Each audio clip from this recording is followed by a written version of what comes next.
And by way of introduction to our next session, the FSC and Voices of Hope have formed a wonderful partnership over the last few years, and we're delighted to announce them as our charity partner for this 2022 conference.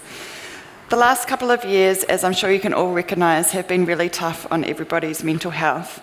There's been a global increase in the prevalence of anxiety and depression, and I'm sure that everybody in this room can either point to a time that they have had to focus on and support either their own mental health or that of a loved one, friend or colleague. To say that the FSC is proud to partner with the Voices of Hope is an absolute understatement.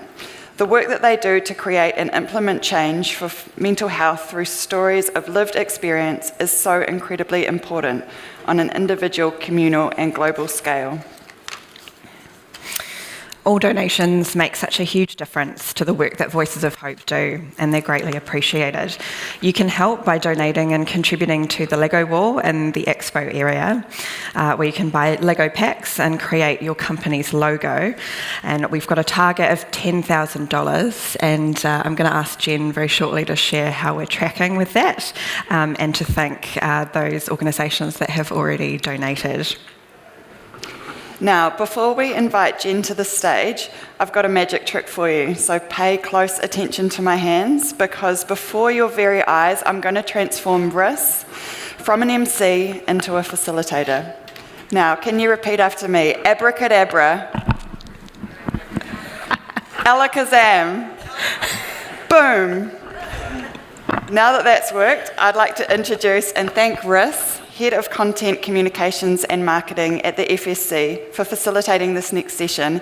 And welcome to the stage, Genevieve Mora, Co-founder and General Manager of Voices of Hope.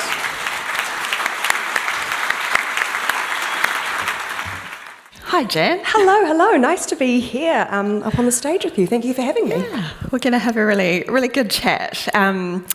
Genevieve Mora, everyone, if you haven't had the pleasure of meeting her over the last couple of days, is 26 and spent most of her teenage years battling mental illness. She's now a proud survivor and has made it her mission to offer hope to those who are fighting mental illness. Jen co-founded Voices of Hope, and through this uses her lived experience to show people that recovery is possible and that there's no shame in having a mental illness. Jen, your passion for helping those experiencing mental illness clearly comes from your lived experience. And I'm just wondering if you could share, as much as you're comfortable with, a little bit about your story, because you've had quite the journey, haven't you? It has been a journey for sure, and I could talk all day, but I won't do that to you, you poor people. But I began my journey with mental illness around the age of 10 years old. So while my friends were getting excited about, having sleepovers and started having crushes on boys, I was spending my evenings and my nights really ridden with anxiety. I remember walking into the kitchen one night to see a really graphic news article or news piece on the TV, someone being hurt, and I don't know what sparked within me, but I had this immediate fear that something terrible was going to happen to me, and that was a really big trigger for my anxiety. That continued to develop and morph into other things, more specifically obsessive compulsive disorder. So my little 10-year-old brain told me that if I checked my room and I counted things over and over again, I was going to keep myself safe and I was going to be able to protect myself and no one was going to hurt me. Not logical, I know, but it felt very logical at the moment. And as my journey continued, my anxiety continued to increase. My OCD gave me a really, I think, a perceived sense of control for a short period of time. But fast forward to 2010, my anxiety had kicked up a notch and I was admitted to Starship Children's Hospital, very, very unwell with anorexia nervosa. Obsessive compulsive disorder, anorexia and anxiety are not uncommon. They often, or not uncommon in terms of they often go hand in hand. And my journey was a long, long one. I left school. I was doing correspondence school, attending the Northern Health School. I spent a lot of time in and out of hospital. I had my fair share of time in the adolescent psychiatric unit at Starship Children's Hospital. And I I felt so much shame for what I went through. I thought I was the only one in the world that was struggling with mental illness because no one was talking about it. This is 10 years ago now. I'm very, very well, and it's such an honour to be able to do the work I do and to be sharing this with you guys, because rewind 5 years ago, I wouldn't have said the word anorexia nervosa out loud because I was so ashamed to have struggled with an eating disorder, and now I get to work in this space, which is such a wonderful sort of 360, 180 moment. That's just an amazing story, Jen, and I'm just wondering, you've obviously been on such a journey to get to the point where you can say, I'm really well, which is amazing. How did you go from having so much shame about your mental illness to here where you can talk about it? Like, what sort of support did you lean on? What was the journey like? I'm a big fan of Brené Brown, and she talks about how shame cannot survive vulnerability. I know for me, I was so fortunate to have such a loving support network around me. My parents are my best mates, and I've got an incredible sister who just wrapped me in love and support. I remember my mum saying to me one day, she said, Jen, we're not going to let this kill you. We're going to fight this with you. And something that was really important for me was that my parents and my family and my friends held that hope for me when I struggled to find that within myself, constantly checking in, asking me if I was okay. I had really intense therapy. Talking to someone was really important. And then more specific to my obsessive compulsive disorder, exposure therapy, something that I'm so grateful to have had the opportunity to use, to experience, because it's not nearly as accessible as it should be. It was life-changing for me. So it was a long journey, a slow, steady journey. I definitely didn't wake up one morning and I was like, oh, I'm recovered, I'm all better. But had you told younger Jen at 14 years old that someday she would share her story publicly, it would be her job to share her story publicly, and that she would be well, she really wouldn't have believed you. So it's such an honour, like I said, to be able to share my story daily and remind people that are in the position that I once was that it can get better and that it's so worth fighting for.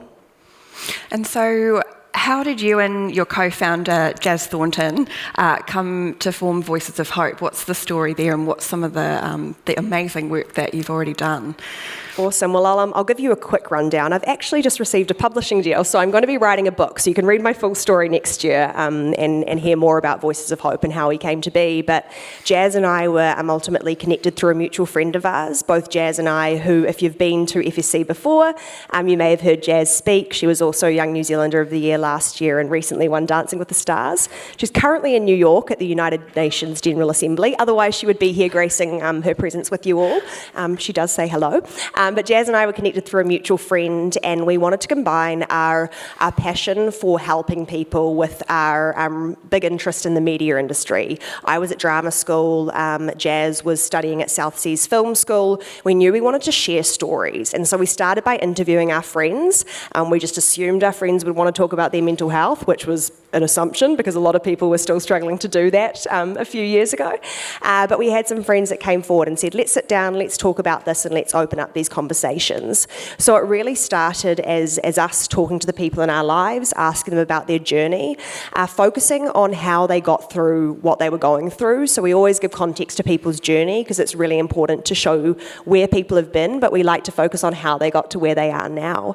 And we started at the right time. I think we were using social media, we were young, there was nothing really like what we were doing when we first started, and we really realised pretty quickly how big the need was for what we were doing. We started receiving messages from schools and parents and carers and people all over the world that were reaching out and saying, thank you for creating this content. I feel less alone. I now know I'm not the only one. I've learnt some really practical tools, and you've given me the motivation to keep on fighting, which is just the best thing in the world. And you've run some pretty incredible campaigns, and you've had some amazing achievements. I'm sure we'd be here for a lot longer than 15 minutes if you were to rattle them all off. But can you maybe give a few examples of some of the things that that have been so amazing that you've accomplished? Yeah, it's like, where do I start? There's been so many incredible opportunities over the years, that have been. Jazz, like I said, was Young New Zealander of the Year last year, which was such an honour and such a wonderful thing for Voices of Hope to be recognised in that way. We were recently named on the Forbes 30 Under 30 for Asia, which was a real honour. But I think more than the awards and the accolades and the acknowledgement, we do this because our why is so strong. We do this because we know that our work saves lives. So putting all the awards to the side, which again is such an honour and we're really grateful for, getting a message from a parent or a carer or a person saying you've just saved my life is the best thing in the world, and really is the reason why we do our work and will continue to do our work. And we know it makes such a difference because we've seen the difference. We recently held events in Auckland in June. It was the first time we were able to connect with people after the pandemic, and connection is such an incredible mental health and well-being tool. You know, loneliness creates multiple issues, and so being able to connect with these people that we see online and interact with our content online was just the best thing ever. To see them wearing our merchandise, to hear about how Voices of Hope has helped them, to be in their presence and I guess see the real people behind the stories and the impact, was such a privilege. No, I can imagine. And if you want any of the T-shirts or the merch, they are at the Voices of Hope stand. Jen's repping one at the moment on stage. It's not weak to speak. It's our slogan, because it's not weak to speak, and it's important to speak, because you don't have to do this alone. And I can definitely testify to the fact that you work so incredibly hard. Jen has been on a number of FSC panels and events, and I think every time that I've spoken to you over the last couple of years has been online. So this is the first time we've met in person at this conference. But Jen's always in her car. I haven't worked out how to blur my background, so every time she calls me, I'm sitting in my car between meetings. I don't live in my car. I have to remind her that every time because I'm always in it. But no, I've always got time for FSC. We're so grateful for the support they've given us and continue to give us over the years, and we really do rely on donations. It's how we do the work we do, the life-saving work we do.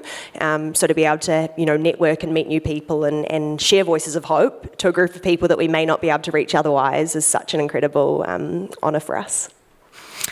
Now, I want to talk about something really exciting. You've got quite a big campaign coming up.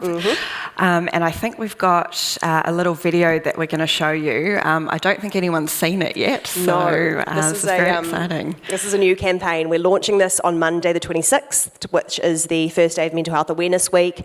It is the biggest campaign we've ever done. We're really excited for the impact and the noise it will create. Should we play the video first and then I can talk about it? Yeah, let's do it. But we hope you enjoy it because we haven't shown anyone yet, so you guys are the first. I hold 5 New Zealand records. I was the leading female jockey in Queensland. I've played rugby sevens for Samoa and New Zealand. I was the 3rd fastest in the country last year. I'm a New Zealand decathlete and I'm a silver medalist. Won tournaments all over the world. I have represented New Zealand in sprint kayaking. I train with the New Zealand beach handball team. Play rugby sevens for New Zealand. But it's not all medals and glory. I have crippling anxiety and self-doubt, ending my career. I've struggled with basing my value as a person from what I do on the field. I dealt with an eating disorder, depression and anxiety. I was diagnosed with severe depression and anxiety in 2018. I've struggled with the fear of failure. I struggle with vulnerability and anxiety due to past medical trauma. Depression impacts me on a daily basis. Put a lot of pressure on myself to meet others' expectations. I'm living with depression and worry about letting my team down. More athletes than you know face mental health challenges. However you're feeling behind your jersey, you're not alone. Your challenges nor jersey define you. It's not weak to speak.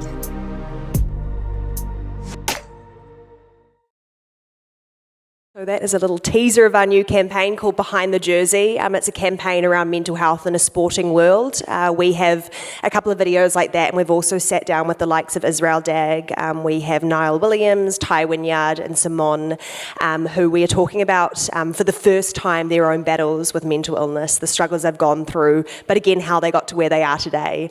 And very, very exciting. We've actually got a media partnership, so you'll hopefully be seeing that all over your televisions come next week. But as we've talked about about, Voices of Hope exists to be that platform that shares a lived experience voice that not only raises awareness but creates solutions. So as part of this campaign rollout, we've created a schools resource that's going to be sent out to schools and sports clubs. It's a teaching resource that enables students to reflect, to listen, to learn, and encourages them to engage in help-seeking behaviours. So we're really proud of this campaign we've created, and we're really excited to see the impact that it will have.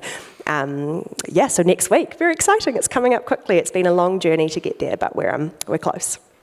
Congratulations. Yeah, it looks amazing. I'm sure everyone in the room will agree. It's a really inspiring video, and thank you for sharing it with us. Now, we're just about to run out of time, but before we wrap up, obviously thank you so much for sharing your story with us. I know it takes a lot of emotional energy to share something like that on stage in front of a room full of people, so thank you. And I'm wondering if you could tell everyone a bit more about the Lego wall and how we're tracking with the donations and how people can help support. Amazing. So as Riss said, we are the charity partner for FSC, which we're so thrilled to be for the 4th or 5th or something running. Like that. But it's wonderful to be back in person and to meet some of you guys face to face. Our Lego wall, we're sitting at about $2,500. We have a goal of $10,000, which we've made with FSC, and we'd really, really appreciate your support. The money goes directly back into the work we do at Voices of Hope, creating campaigns such as the one you've just seen a clip of. We can't do the work we do without support from generous people like yourselves. We encourage you to come and build your logo, but we've had a lot of people donate, which is wonderful, and ask us to build their logo, which is absolutely fine. I'm finding it quite peaceful and mindful to be doing so. But if you don't want to donate, which you should, but if you don't want to, come and say hi. Love to chat, love to share more about Voices of Hope. And please make sure you check out our website too. But yeah, we're the big Lego wall out there. And we're going to hit our target by the end of the day, I feel it. Yeah, and I'm going to be checking at morning tea and lunch to see the progress. Do you know who's donated so far? I do. I have a list. We'd really like to thank them. So we've got the FSC, which is wonderful, Lifetime Retirement Income, Chatswood Consulting, Partners Life, Smart Shares, Phineas, and we also have a few individuals that have come and donated too. So thank you so much. It's really wonderful for us to meet you and also raise awareness of the organisation and receive your donations. So thank you for having us. Thank you very much, Jen. Thank you.